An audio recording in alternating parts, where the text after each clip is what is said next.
At the tender age of 12, he sat in that courtroom, a smile playing on his lips that sent shivers down the spine of every observer. While his peers grappled with homework and video games, this boy reveled in macabre fantasies, leaving a trail of horror that would haunt investigators for years. He genuinely believed his youth would shield him from genuine repercussions, an unimpeachable get-out-of-jail-free card. Unbeknownst to him, a single pristine fingerprint had already sealed his destiny. That minute piece of evidence would be sufficient to convince a judge that some monstrosities emerge in diminutive forms, and this one needed to be confined before it could inflict further harm. How does innocence transform into malevolence? And how does such a monster expertly mask itself behind the guileless visage of a 12-year-old boy? This was the unsettling question that would plague a city, born from an act of violence so depraved it appeared to defy all logic and human comprehension. The crime was not a surge of youthful rage or a fleeting lapse in judgment. It was the calculated and sadistic work of a predator who had meticulously cultivated his dark desires in secrecy for years. The victim, a kind young man with a promising future, was chosen for no other reason than his sheer availability, a random target selected to satiate an unspeakable craving for power and control. Miami, Florida, a city known for its vibrant, sun-drenched days and neon-soaked nights, has always harbored a shadowy underbelly of crime and corruption beneath its glittering facade. It is a metropolis of extremes where immense wealth and pervasive poverty coexist, creating a landscape where the unthinkable can, and often does, transpire. Yet, even for a city accustomed to violence, the murder of Christopher Davis was profoundly different, feeling like a rupture in the very fabric of the community. The crime scene, a tranquil apartment in a working-class neighborhood, became the epicenter of a narrative that would expose a depth of evil few could have imagined possible in a child. Christopher Davis, 24 years old, a recent graduate working 2 jobs to support his ailing mother, was a young man celebrated for his gentle spirit and unwavering optimism. He possessed an innate ability to see the good in everyone, a quality that would ultimately render him fatally vulnerable to the predator who crossed his path. Christopher had no adversaries, no clandestine secrets, no ties to the city's criminal underworld. He was simply a good person, caught in the wrong place, at the absolute worst time. His death was a senseless and brutal obliteration of a life just beginning, brimming with promise and potential. The perpetrator was David Harvey, a 12-year-old boy from a seemingly ordinary suburban family. On the surface, he was utterly unremarkable. Quiet, a respectable student, a boy who spent his afternoons engrossed in video games and cycling through the meticulously maintained streets of his neighborhood. Yet, beneath this veneer of childhood innocence, a monstrous ideology was taking root, a conviction that he was superior to others, that he possessed the right to exert ultimate control over another human being. The abduction and murder of Christopher Davis was not an impulsive act. It was the culmination of months of meticulous planning and years of dark fantasizing, the first horrifying step in what he envisioned as a long and celebrated career as a killer. The details of the crime were as meticulous as they were horrifying, revealing a level of premeditation staggering in a 12-year-old. David had stalked his victim for days, learning his routine, charting his movements, and choosing the perfect moment to strike. He employed a cunning ruse, a feigned cry for help, to lure Christopher into a secluded area, exploiting his victim's kindness and compassion as a weapon against him. The act itself was one of pure sadism, a prolonged and brutal assault designed to maximize Christopher's terror and grant David the ultimate thrill of holding another person's life in his hands.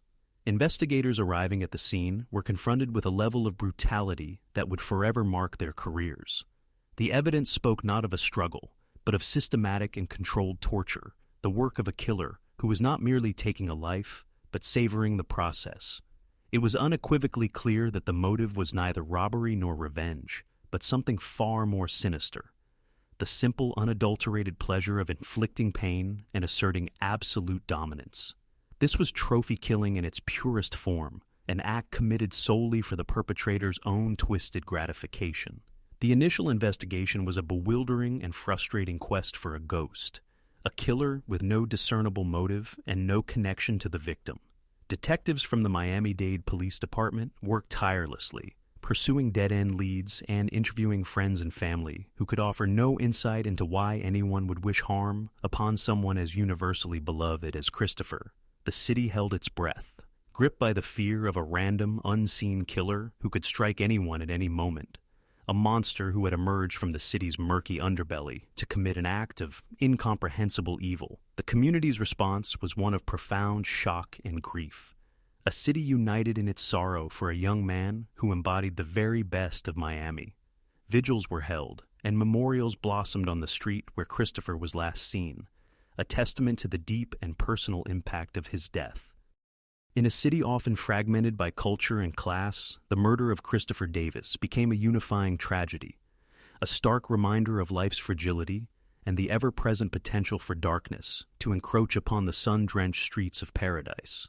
The psychological profile of the killer painted a chilling portrait of a narcissistic and sadistic personality, someone who would feel no remorse and would likely relish the attention his crime garnered. The police knew they were not pursuing a common criminal. They were hunting a predator of the highest order, someone who viewed other people not as human beings, but as objects to be used and discarded for their own amusement. They had no inkling that the monster they sought was a 12-year-old boy, a child who, at that very moment, was watching news reports of his own crime with a sense of pride and accomplishment. The full weight of the tragedy settled upon the city as days stretched into weeks with no arrest. Miami's vibrant, carefree atmosphere was supplanted by a palpable sense of unease, a community constantly looking over its shoulder, wondering where the monster would strike next. The murder had exposed the dark underbelly of the city's paradise, the latent corruption that could allow such evil to fester in plain sight. Little did they know that the evil was not lurking in the shadows of a back alley, but in a child's bedroom in a quiet suburban home, a place where a 12-year-old boy was fantasizing about his next kill. The breakthrough in the case came from a single, previously overlooked piece of evidence, a clear fingerprint lifted from a discarded soda bottle found near the abduction site. For weeks it had languished in a database, unmatched to any known criminals, a silent, frustrating dead end. But a routine cross-check with other databases, including those for juvenile offenders, yielded a stunning and unbelievable hit. The fingerprint belonged to David Harvey, a 12-year-old boy with no criminal record, a child who had never even been in trouble at school. The arrest of a child for such a monstrous crime sent a shockwave through the Miami-Dade Police Department and the entire city. Detectives, hardened by years of confronting humanity's worst, struggled to comprehend the possibility that a boy who had not yet reached puberty could be capable of such calculated sadism. They approached his family's home with a sense of dread and disbelief, their minds racing to find some other explanation, some systemic error. But the scientific evidence was irrefutable. The fingerprint was a perfect match. When Detective Mark Johnson and his partner arrived at the Harvey family's suburban residence, they were met with a scene of impeccable domesticity. The lawn was impeccably manicured, a bicycle lay on its side in the driveway, and through the window they observed David engrossed in a video game on the couch. As they led him away, his parents were a picture of confusion and outrage, protesting police harassment and a grave mistake. David, however, remained unnervingly calm, his expression one of mild curiosity, as if this were merely an interesting and unexpected diversion from his afternoon. In the sterile, windowless interrogation room, the boy's composure did not falter. It hardened into an icy and arrogant confidence. Seated across from Detective Johnson, a man with 2 decades of experience in eliciting confessions, David appeared not intimidated, but amused. He was not a scared child in over his head. He was a predator in his element, a performer finally granted the stage he had always craved. The confession, when it emerged, was not a tearful admission of guilt, but a boastful and meticulously detailed recitation of his crime. He confessed with relish, a small, knowing smile playing on his lips as he recounted the most gruesome and sadistic details of Christopher Davis's final moments. He spoke with the calm, analytical detachment of a scientist describing an experiment, providing information that only the killer could know. He even corrected the detectives on minor details of the crime scene, his memory flawless, his pride in his work evident in every word. He was not merely confessing, He was performing, transforming the interrogation into a showcase for his own perceived brilliance and cruelty. The most chilling aspect of his confession was his complete and utter lack of remorse. He spoke of his victim not as a person, but as a thing, an object he had used to achieve a desired sensation. With an exaggerated sigh of boredom, as if enduring a slight inconvenience in an otherwise perfect scenario, he articulated Christopher's desperate pleas for his life. Detective Johnson, a man accustomed to confronting myriad killers, found himself gazing into an unprecedented void, an absolute and profound absence of humanity that bordered on the supernatural. David's confession unfurled as a guided tour through a deeply fractured mind, a realm where empathy was non-existent, and others served merely as instruments for his gratification. He divulged details beyond the necessities for conviction, which he shared solely to traumatize the officers present. Every sound, scent, and tactile sensation of his heinous act was recounted with the meticulousness of a poet, each word an exquisitely chosen tool of psychological torment. He wasn't simply admitting to murder. He was compelling his audience to experience it alongside him. The shock and revulsion etched on the detectives' faces seemed to delight him, their horror a source of sustenance. He wielded complete control, and he knew it, answering their inquiries with an air of intellectual arrogance, treating them as intellectually inferior beings struggling to grasp his superior intellect. This wasn't a confession born of guilt or a yearning for redemption. It was an act fueled by ego, the creation of a monster so proud of his handiwork that he couldn't resist showcasing it. The legal and psychological ramifications of a 12-year-old confessing to such a dire crime were astonishing. A team of psychiatrists was brought in to assess him, and their report painted a stark portrait of a classic psychopath. A child born without a conscience, possessing an adult's capacity for manipulation and violence. He had artfully deceived everyone, his parents, teachers, and friends, with a meticulously crafted facade of normalcy, a performance so flawless that the hidden monster beneath had gone entirely unseen. The vibrant, sun-drenched city of Miami was now forced to confront the terrifying reality that one of its most dangerous predators was but a 12-year-old boy. As David was escorted to a juvenile detention center, his smug self-assurance remained unshaken. He had delivered his narrative, his masterpiece, convinced that his youth would serve as his ultimate safeguard, that the system would be at a loss to handle him, and that he would be perceived as a troubled child rather than the cold-blooded killer he truly was.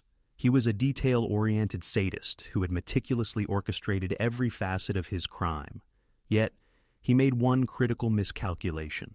He had underestimated the profound revulsion of a society that, when confronted with pure evil, would devise a cage strong enough to contain it, regardless of the monster's size. With a chilling confession secured, the arduous task of constructing an airtight case against a 12-year-old murderer began, a process both legally intricate and emotionally taxing. Prosecutor Laura Bailey and her team understood that the defense would attempt to have the confession dismissed, arguing that a child could not have knowingly waived his rights. Their imperative was to forge a case so robust it could stand independently, an overwhelming mountain of evidence proving David Harvey's guilt beyond any reasonable doubt, irrespective of his own boastful declarations. The investigation took a dark and distressing turn as detectives delved into David's past. What they unearthed was a disturbing pattern of escalating cruelty, consistently overlooked or dismissed. Evidence emerged of David's long and concealed history of torturing and killing neighborhood animals, acts of sadism recognized as a classic precursor to human violence.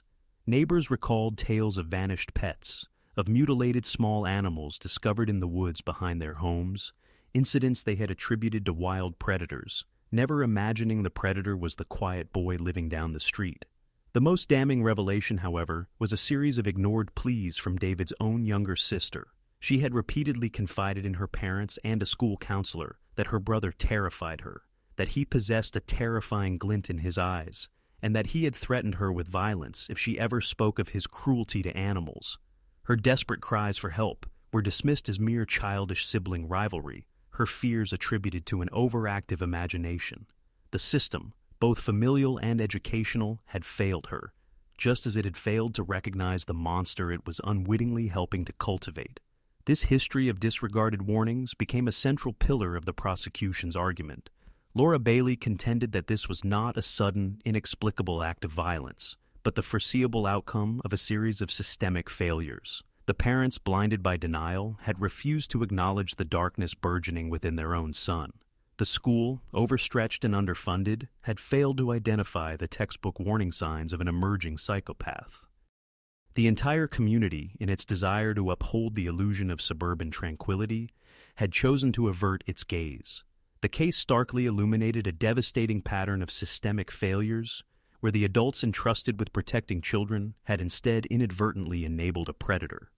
The school counselor, who had dismissed the sisters' fears, was compelled to testify, her shame and regret palpable on the witness stand.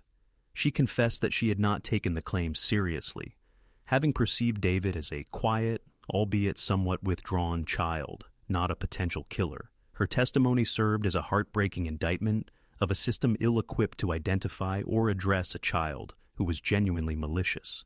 The parents' denial was even more profound. In interview after interview, they adamantly insisted their son was a good boy, that he was being framed, and that the police had coerced a false confession from a frightened and perplexed child. They retained an expensive legal team who immediately launched a public relations campaign, portraying David as the victim of troubled youth unfairly railroaded by an overzealous legal system. Their unwavering refusal to accept the truth, even in the face of overwhelming evidence, was a stunning demonstration of deliberate blindness. The vibrant, sun-drenched city of Miami, so quick to condemn, was now compelled to confront its own complicity. The story of David Harvey was not merely the narrative of a single monster, but the chronicle of a community that had failed to safeguard its most vulnerable members. The city's shadowy underbelly extended beyond crime and corruption. It encompassed the quiet suburban darkness of denial and neglect, a darkness that could prove equally lethal. The prosecution team meticulously reconstructed the chronology of David's escalating cruelty, forging a narrative both horrifying and incontrovertible. They presented expert testimony from child psychologists who elucidated that, for a psychopath like David, the gratification derived from torturing animals served as a rehearsal for the ultimate thrill of taking a human life. He was a predator in training, and his family and community had been his unwitting facilitators, affording him the time and privacy necessary to hone his macabre craft. This compelling evidence of a protracted history of cruelty proved pivotal in refuting the defense's argument of a child who had committed a singular, terrible error. Laura Bailey successfully demonstrated to the jury that David was not a child in the conventional sense. He was a monster encased in a child's body, a predator with extensive experience in violence and manipulation. The heartbreaking, discarded pleas of his sister became the collective voice of every person David had ever harmed, a haunting echo of a tragedy that could and should have been averted. The case of David Harvey served as a stark awakening for the city of Miami, a horrifying lesson in the consequences of disregarding the warning signs of childhood psychopathy. The systemic failures that had allowed him to kill were now exposed for all to see, a shameful and public record of a community's profound lapse. The trial transcended merely seeking justice for Christopher Davis.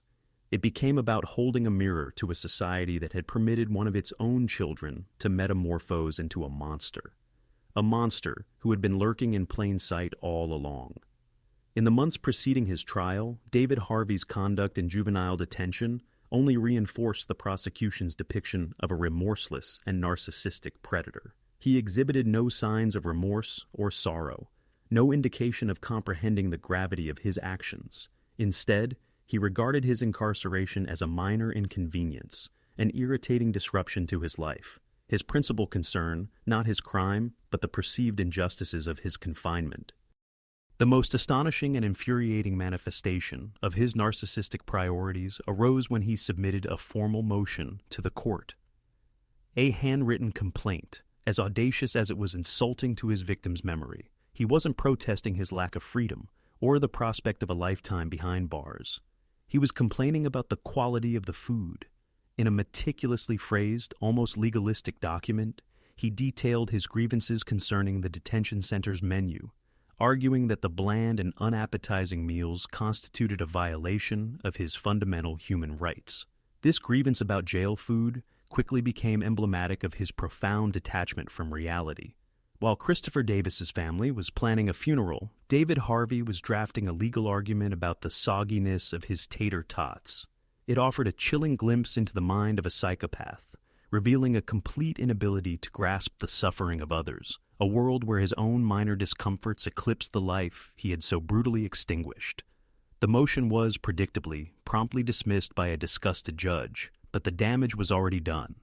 News of the complaint rapidly circulated throughout the city, intensifying public outrage and solidifying David's image as a soulless monster. Miami, a sun-drenched city renowned for its culture of indulgence, now found itself grappling with a manifestation of self-centeredness so extreme it bordered on caricature. The unfolding narrative transformed into a dark and bitter jest, epitomizing a generation of children indoctrinated with such a profound sense of entitlement that even a murderer felt justified in critiquing the menu. For prosecutor Laura Bailey, this motion was an unexpected boon. She intended to present it at trial as irrefutable evidence of his character, an unambiguous demonstration of his utter lack of remorse. It was a document that articulated his mental state more eloquently than any psychological assessment ever could, proving he wasn't a frightened child who had merely erred, but rather a cold, calculating predator, utterly devoid of empathy. During the pre-trial hearings, David maintained an air of profound indifference. He would frequently yawn with dramatic flair, roll his eyes at the prosecutor's affirmations, and sketch on a legal pad, seemingly oblivious to the proceedings that would determine the entire trajectory of his life. His legal team, a high-priced ensemble commissioned by his still-in-denial parents, displayed palpable frustration at his conduct, their efforts to instill courtroom decorum proving utterly fruitless. He harbored an unwavering conviction in his own superior intellect, treating the entire legal process with undisguised disdain. His parents persisted in their endeavor to portray him as the genuine victim, granting tearful interviews to any television station willing to air their narrative. They spoke of their gentle, sensitive son, a child who cherished animals and exhibited kindness towards his sister, a portrayal so disconnected from reality it was almost comical. They resided in a fantastical realm, a bubble of denial so impenetrable that no amount of evidence could puncture it. Their public display of grief was as hollow and unconvincing as their son's. The stark contrast between David's trivial grievances and the profound anguish endured by the Davis family formed a powerful narrative that would define the trial. On one side stood a family shattered by a senseless act of violence, a family that would never again share a holiday or a birthday with their beloved son. On the other, a 12-year-old killer whose primary concern revolved around the quality of his dessert, rather than the life he had extinguished. This moral chasm was so vast it offered no space for sympathy or comprehension.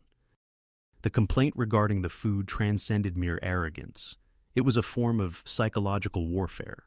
David understood it would be leaked to the press and that it would inflict pain upon the victim's family. It was his method of maintaining control, a way to remind the world that, even incarcerated, he remained the puppet master. It was a final, sickening taunt from a monster who derived pleasure from the suffering of others. As the trial date drew near, the city of Miami braced itself for an unprecedented legal spectacle. The case was no longer solely about a murder. It evolved into an inquiry into the very nature of evil, questioning whether a child could genuinely be born without a soul. The seemingly minor and absurd detail of the jail food complaint had become a crucial piece of evidence, a potent symbol of the defendant's monstrous narcissism, a final and unforgivable insult to the memory of Christopher Davis. The trial of David Harvey commenced on a sweltering Miami morning, the air thick with humidity and a palpable sense of grim anticipation. The courthouse transformed into a media circus, with satellite trucks lining the street and reporters from across the globe vying for optimal positions. Inside, the courtroom was packed, a somber and silent audience assembled to witness the final act of a tragedy that had captivated and horrified the nation. As David was escorted to the defendant's table, a murmur rippled through the gallery. He appeared so diminutive, so ordinary. A child wearing a suit slightly too large for him, a stark and unsettling contrast to the monstrosity of his crime. Prosecutor Laura Bailey initiated her opening statement, with a force and fury that immediately captivated the jury's attention. She depicted a vivid and damning portrait of the defendant, not as a child, but as a predator who had been concealed in plain sight. She guided them through the evidence, the fingerprint, the confession, the history of animal cruelty. Each fact another brick in the wall of guilt she meticulously constructed around him. Throughout, David observed her with an air of detached amusement, a faint, almost imperceptible smirk gracing his face. The inaugural day of testimony proved to be a brutal and emotionally draining experience for everyone present in the courtroom. First responders recounted the horror of the crime scene, their voices cracking with an emotion they had been trained to suppress. Christopher Davis's mother took the stand, her body frail and trembling as she spoke of her kind and gentle son. Her testimony, a gut-wrenching depiction of a parent's unending grief. Jurors openly wept, and even the stoic Judge Arthur Hughes appeared to struggle to maintain his composure. However, it was on the second day of the trial that David Harvey chose to unveil the true depth of his depravity. He arrived in court wearing a simple, nondescript blue button-down shirt, a garment so unremarkable it initially went unnoticed. But as Christopher Davis's father, Robert, took the stand to testify, he abruptly paused mid-sentence, his face paling, his eyes fixed on the defendant. A gasp of pure horror rippled through the courtroom as everyone followed his gaze and grasped the sickening truth. The blue shirt David wore belonged to Christopher. It was a shirt Robert Davis had purchased for his son's 24th birthday, a shirt Christopher had been wearing in the last photograph ever taken of him. David had somehow smuggled it out of the evidence locker or taken it from the crime scene, a sickening trophy he had preserved for this precise moment. It was a silent, unspeakable taunt, a gesture of contempt so profound and cruel it left the entire courtroom breathless with shock. Immediate and absolute chaos erupted. Robert Davis let out a cry of pure animalistic rage and attempted to lunge at the defendant's table, restrained by two bailiffs. The jury stared at David in open-mouthed horror, their faces a tableau of revulsion and disbelief. Laura Bailey, for the first time in her career, was rendered speechless, her mind grappling to process the level of calculated evil she was witnessing. It was a moment of pure, unadulterated monstrosity, a glimpse into a soul that was not merely broken, but entirely absent. Judge Hughes, his face a thunderous mask of fury, slammed his gavel down, his voice booming through the courtroom as he ordered the jury removed. He then turned his wrath upon David's defense attorneys, demanding an explanation for such an egregious occurrence, his words dripping with a contempt usually reserved for the criminals he sentenced. The attorneys, completely caught off guard, could only stammer that they had no knowledge of the shirt's origin, their own faces etched with a mixture of shock and professional horror. The incident was a catastrophic and irreparable blow to the defense. Any slender hope they had of portraying David as a troubled and remorseful child was obliterated in that single monstrous gesture. He had not merely admitted his guilt, he had reveled in it, utilizing the victim's own clothing as a weapon to torment his grieving family in a public forum. It was an act of psychological warfare so sadistic it was almost impossible to comprehend. When the trial resumed, the atmosphere was irrevocably altered. The jury no longer perceived a 12-year-old boy at the defendant's table. They saw a monster. His age, once the most shocking aspect of the case, was now irrelevant. He had bared the blackness of his heart, and it was a sight they would never forget. He had intended to demonstrate his continued control, to assert himself as the master of this theater of cruelty. Yet, in his arrogance, he had made a fatal miscalculation. He had not intimidated them. He had solidified their resolve. He had not showcased his power. He had exposed his weakness, the pathetic and desperate need of a narcissist to be the focal point of attention. The trial would proceed, but the verdict was already inscribed on the horrified faces of the 12 men and women who now understood they were not merely judging a crime, but gazing into the face of pure, unadulterated evil. With the jury already convinced of David Harvey's monstrosity, prosecutor Laura Bailey's case shifted focus from proving guilt to illuminating the depths of his depravity. She commenced the presentation of physical evidence, a meticulous and soul-crushing parade of exhibits that documented the final terrifying moments of Christopher Davis's life. The courtroom, already tense, descended into a heavy and oppressive silence as the reality of the crime was laid bare in the most tangible way imaginable, transforming abstract horror into concrete, undeniable fact. The prosecution team had spent months meticulously scrutinizing every facet of David's life, and their comprehensive search had yielded a treasure trove of darkness. They presented the jury with his school notebooks, filled not with assignments, but with violent and graphic drawings, detailed fantasies of torture and murder. They then displayed his computer search history, a horrifying chronicle of a young mind obsessed with serial killers, decomposition rates, and methods for evading law enforcement. Each piece of evidence served as a chilling window into the secret world of sadism he had painstakingly cultivated behind the closed door of his bedroom. The emotional apex of the prosecution's case arrived when a large, sealed evidence box was introduced into the courtroom. Detective Mark Johnson took the stand, his face grim as he opened the box and began to remove its contents. From a hidden compartment beneath David's bed, investigators retrieved a collection of trophies, appalling mementos snatched from his victims, both animal and human. The jury watched in stunned silence as Detective Johnson meticulously arranged a series of small, labeled jars on the evidence table, each containing a ghastly souvenir of a life extinguished. At this chilling sight, Robert Davis, defying his family's pleas, let out a choked guttural sob from the courtroom gallery. At the end of this grim display, Detective Johnson carefully placed a small silver wallet chain, a distinctive piece Christopher had worn daily. Robert had given it to him for his high school graduation, and its presence on the cold, polished wood of the evidence table struck him like a physical blow.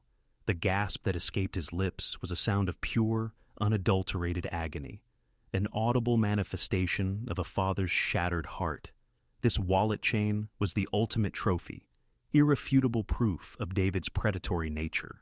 He had killed not for money or passion, but for the sheer narcissistic thrill of possession. He had seized a piece of his victim's identity, a symbol of their existence, keeping it as a tangible reminder of his absolute control. The chain, so small and insignificant on its own, now bore a weight and meaning almost unbearable to comprehend. For the jury, this was the moment that obliterated any lingering traces of David's perceived innocence. The boy in the oversized suit vanished, replaced by a cold, calculating trophy hunter, a collector of souls. They now viewed Christopher Davis's murder not as an isolated incident, but as the grim beginning of a collection, the first human specimen in a gallery of death he had curated for years. The wallet chain was not merely evidence, it was a chilling promise of future violence, a budding serial killer's declaration of intent. The vibrant Miami courtroom, usually bathed in sunlight, had become a suffocating, dark space, a world apart from the lively city outside. The dark underbelly of crime and corruption that often defined the city seemed to pale in comparison to the profound darkness residing in the heart of the 12-year-old boy seated at the defendant's table. He had introduced a new kind of horror to a city that believed it had witnessed everything, a horror made all the more terrifying by its unassuming packaging. David watched the presentation of his trophies with an unsettling look of possessive pride. He bore no shame for his collection, only pride. As Detective Johnson held up the wallet chain, David's eyes followed it, a faint smile flickering across his lips. He was reliving his moment of triumph, the thrill of taking not just a life, but a fragment of a life, a memory he could forever keep and savor. His reaction was a final, damning confession, a silent, arrogant admission of the monster he truly was. The prosecution had definitively proven this was no case of a child who had simply gone too far, but rather a predator just beginning his dark journey. The wallet chain physically embodied his motive, an insatiable desire for complete and total control over his victims, a dominion extending even beyond their death. This all-consuming craving had transformed a 12-year-old boy into one of Miami's most dangerous killers. The evidence was overwhelming, the narrative complete.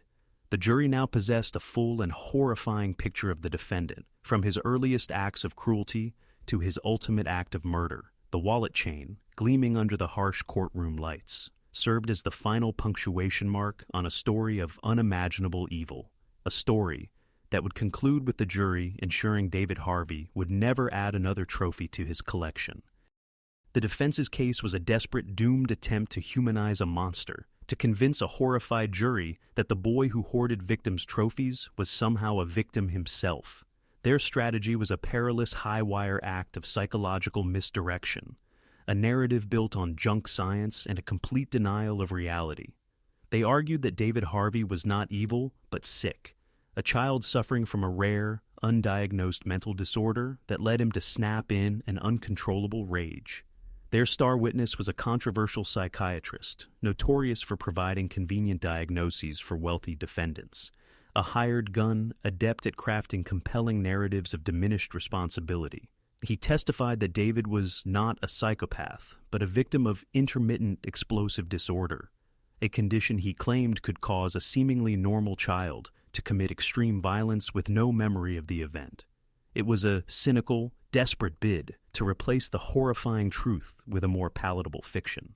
Prosecutor Laura Bailey's cross-examination was a masterclass in legal evisceration. She calmly and methodically dismantled the psychiatrist's testimony, exposing his theories as unscientific and his diagnosis as a paid fabrication. She presented the jury with evidence of the psychiatrist's extensive history of testifying for the defense in high-profile cases, almost always with the same convenient and unprovable diagnosis. The hired expert was exposed as a fraud, his credibility shattered by his own dubious past. The defense, with their expert now a liability, made the catastrophic decision to put David Harvey on the stand. It was a gamble born of desperation, a last-ditch effort to reveal the scared little boy behind the monstrous headlines. However, they had fundamentally misunderstood their client. David was not a scared little boy. He was a predator who viewed the witness stand not as a place of peril, but as a stage.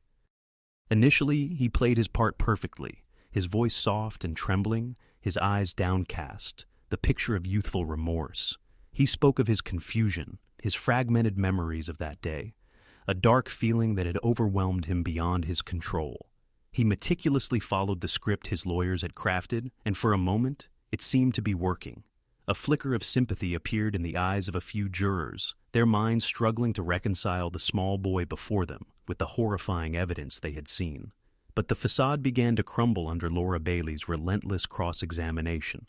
She did not attack him or raise her voice. Instead, she calmly and precisely led him through the details of his crime.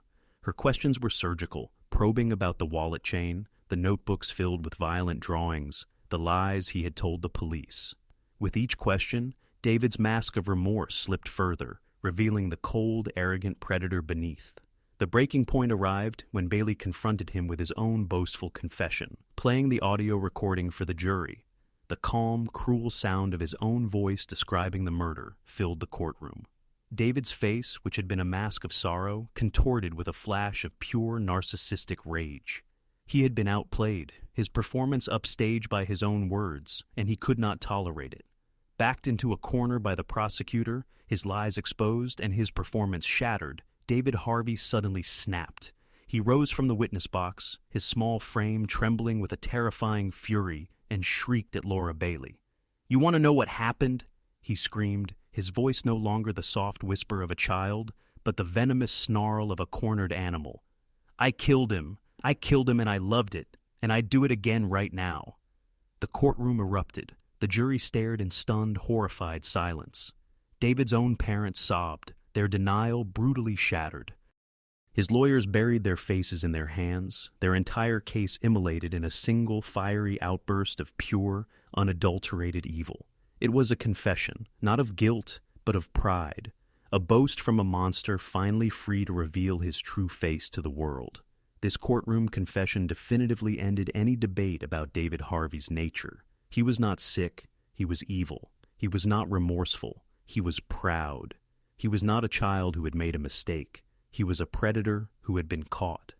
The vibrant, sun-drenched city of Miami, grappling with how such an atrocity could occur, now had its answer. A monster had been born, and he had finally tired of wearing his human mask. As he was escorted from the witness stand, still shouting profanities and threats, David Harvey appeared not as a 12-year-old boy, but as something ancient and inhuman, a creature of pure, malevolent will. His confession was an act of ultimate defiance, a final, arrogant declaration of his own monstrosity. The trial would proceed, but it was now a mere formality, a slow march toward the inevitable and just conclusion. a cage for the monster for the rest of his natural life. With David Harvey's guilt now an undeniable and self-proclaimed fact, the trial moved into its final, most heart-wrenching phase, the victim impact statements. The legal battle was over. The monster had been unmasked, and all that remained was to give a voice to the silent and profound suffering he had left in his wake.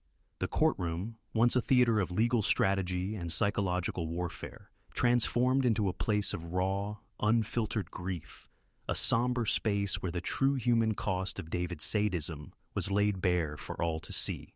Christopher Davis's parents, Robert and Maria, approached the podium together, their hands clasped for support, their bodies stooped with a sorrow that seemed to have aged them a decade in just a few short months. Maria spoke first, her voice a fragile whisper, as she began to read a letter to her son. She eloquently articulated not his demise, but his vibrant existence, recounting his inherent goodness, his infectious laughter, and his aspirations to teach, thus crafting a poignant image of the radiant future tragically ripped away. Her testimony served as a powerful affirmation of a love undiminished by death itself. Robert then took the stand, his voice thick with unconcealed fury. He bypassed the judge and jury, directing his searing gaze and a father's righteous indignation squarely at David. He graphically detailed the horror of identifying his son's lifeless body, the relentless torment of his family's sorrow, and the irremediable void left in their lives. He desired the boy to grasp unequivocally the immense destruction he had wrought, the abyss of suffering he had opened for a fleeting moment of depraved gratification. It was amidst this profound and justified paternal wrath, as a father confronted his son's slayer, that David chose to unleash his ultimate and most unforgivable affront. As Robert Davis's voice faltered with profound emotion, a sound emanated from the defendant's table, an unexpected and monstrous burst of laughter so chilling it seemed to vacuum all oxygen from the room.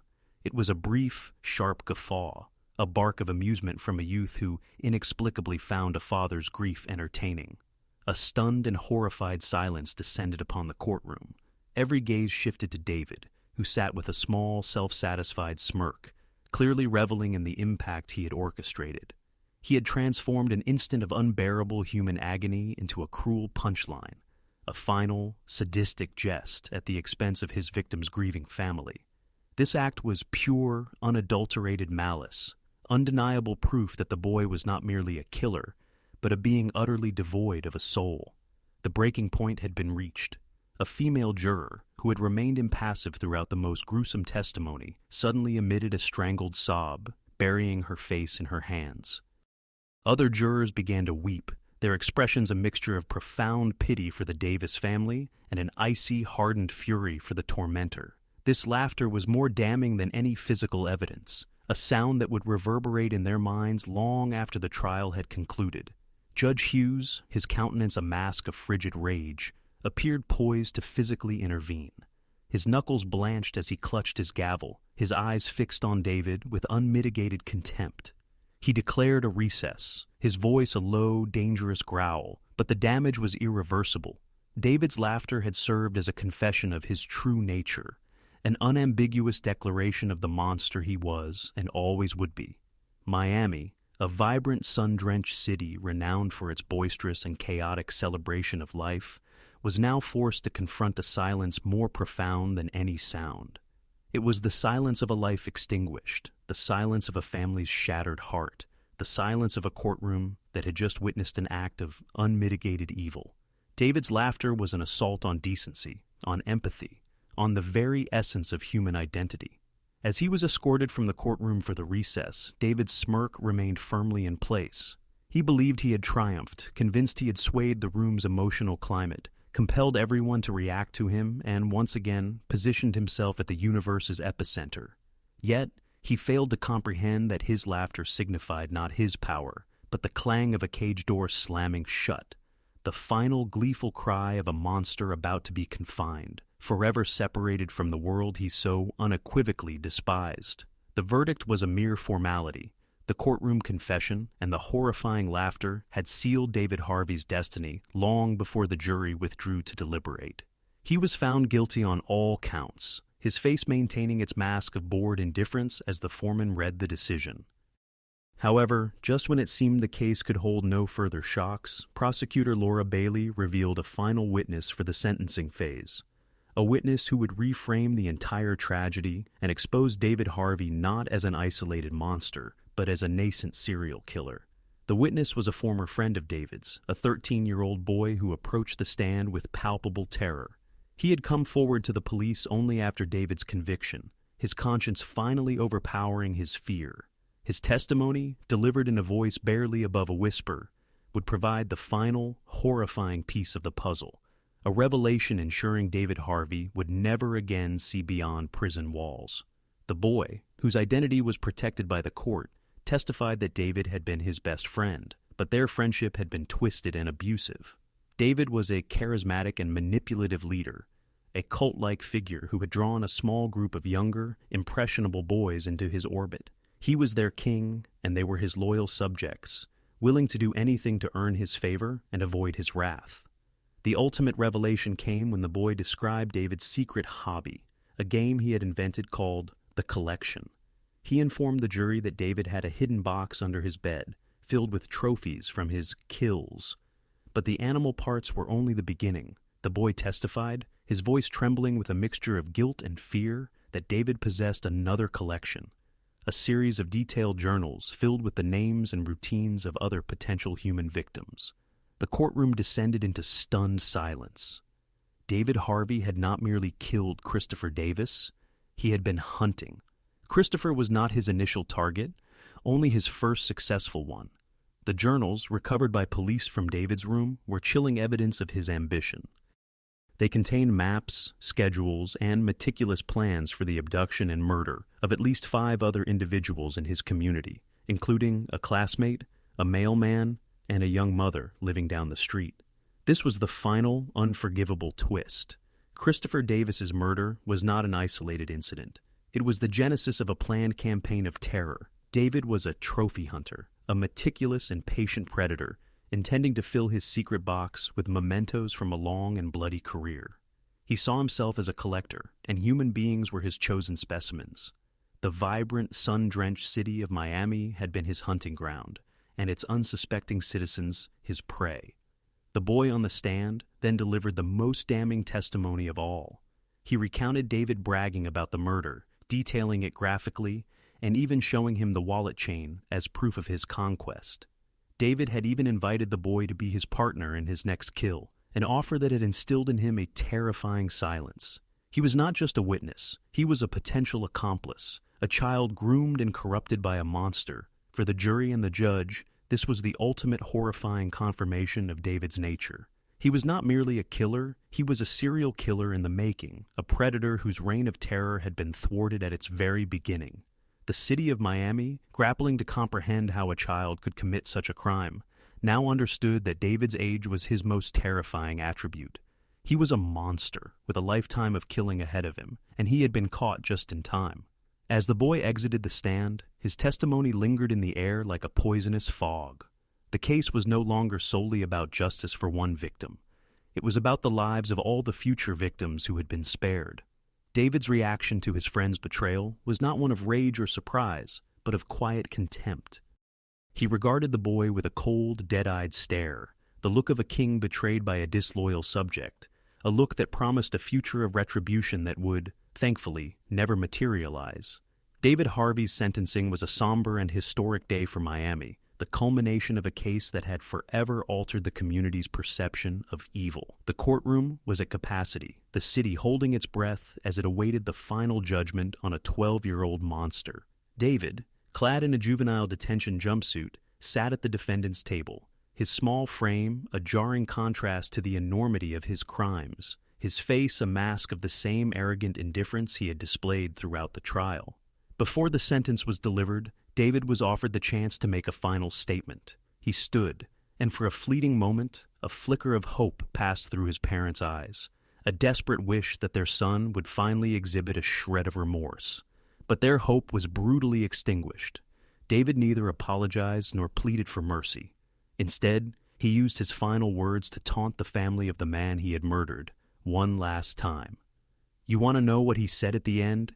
he asked, his voice dripping with sadistic and theatrical glee, directing his cruel, knowing smile at Robert and Maria Davis.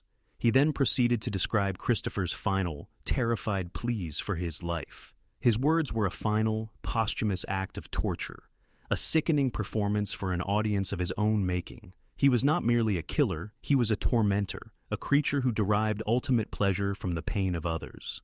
The courtroom erupted in a wave of pure, unadulterated rage.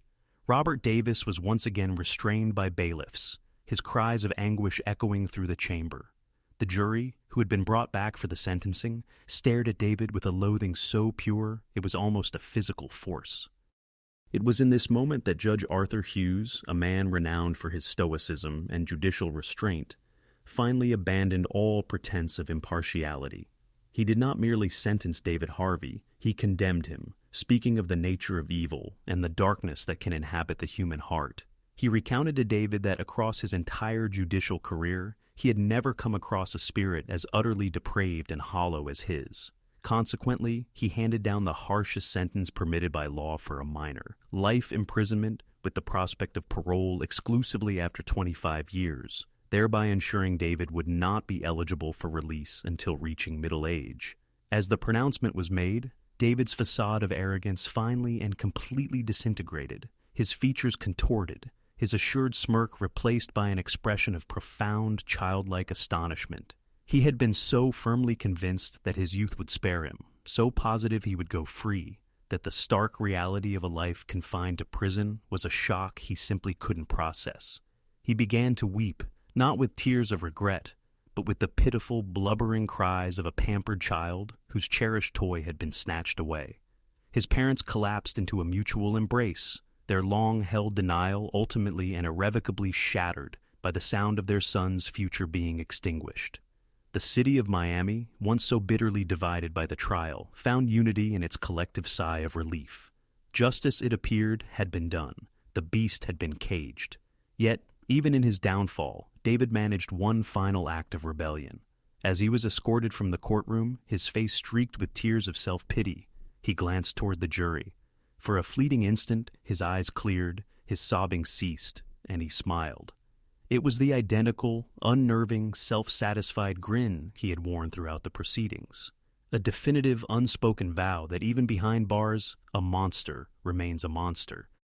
This verdict concluded the legal formalities. However, for the city of Miami, the narrative of David Harvey would genuinely never conclude. He would forever be woven into the city's folklore, a cautionary tale whispered by parents to their children, an emblem of the terrifying truth that malevolence can manifest in any form, and that even the most vibrant, sun-drenched haven can harbor a dark underbelly where monsters are forged.